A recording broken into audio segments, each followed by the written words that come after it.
بسم اللہ الرحمن الرحیم۔ ناظرین، رزق میں فراوانی کا ایک سبب دیندار لوگوں کی خدمت کرنا بھی۔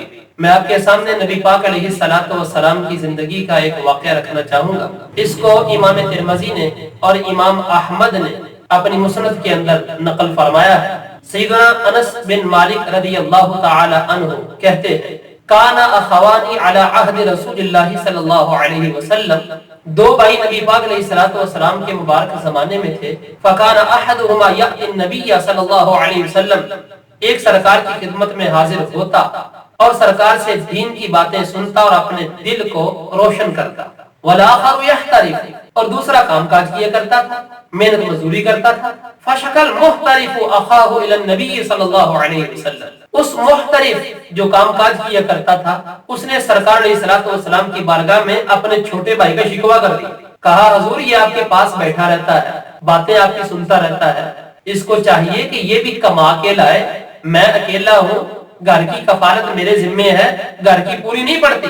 میرے آقا صلی اللہ علیہ وآلہ وسلم کا یہ تاریخی جملہ سرکار علیہ الصلوۃ والسلام نے ہمیشہ جوڑنے کی بات کی، توڑنے کی نہیں۔ فرمایا، لعلک ترزق بہ، تجھے جو رزق مل رہا ہے میری نگاہ نبوت دیکھ رہی ہے، اس چھوٹے کی برکت سے مل رہا۔ ملا علی قاری رحمت اللہ تعالی علیہ اس حدیث کے تحت لکھتے ہیں کہ سرکار صلی اللہ علیہ وآلہ وسلم نے فرمایا، لعلک ترزق، کہ تجھے جو رزق مل رہا ہے تیری ہنر مندی کی وجہ سے نہیں، تیری کاریگری کی وجہ سے نہیں، تو جو اس چھوٹے پر شفقت کر رہا ہے کہ یہ دین کا علم سرکار کے پاس سیکھ رہا ہے، اس کو تو نے فارغ کر دیا ہے کہ دین کا علم حاصل کرے، اللہ تجھے دے رہا ہے تو اس کی برکت سے دے رہا ہے۔ امام غزالی نے ایک بہت پیاری بات لکھی۔ امام غزالی رحمت اللہ تعالی علیہ آپ فرماتے ہیں، اپنا رزق دیندار لوگوں کو کھلاؤ تاکہ اس کی قدر بھی ہو، وہ دیندار لوگ کھائیں گے، رب کی بارگاہ میں دعا کریں گے۔